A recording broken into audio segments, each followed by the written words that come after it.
विचारा कधी योग असाल तर पुन्हा एखाद्या दिवस असा, पण वेळेनुसार. तर असा हा कार्यक्रम खूप छान पार पडला. संख्या सर्वांचं भरपूर मोठ्या प्रमाणात, सर्व कामाचा टाइम असून सुद्धा भरपूर मोठ्या संख्येने हजरात, त्याबद्दल तुम्हाला सर्वांना खूप खूप आशीर्वाद. कार्तिक मास काकड आरती निमित्तानं हा कार्यक्रम आपण इथं साजरा केला, त्याबद्दल तुम्हा सर्वांना खूप खूप आशीर्वाद.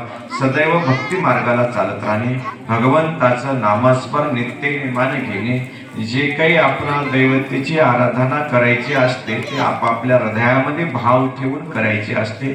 ज्याचे ज्याचे प्रत्येकाचे अनुभव वेगवेगळे असतात. देव जसा भाव तसा देव प्रगट होत असतो.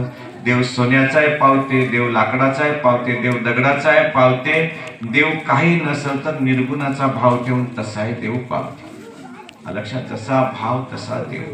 जसं तुमचं चित्त असेल तसं सगळं काही चालते. म्हणून तुम्हाला तुमच्या सर्वांचा वायपरवाशाचा भाव खूप मोठा आहे, श्रद्धावान लोक आहात आणि म्हणून या कार्यक्रमामध्ये तुम्ही सहभागी उपस्थित राहू शकला.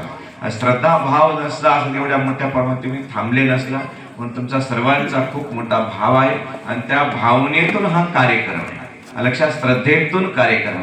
देवता आपण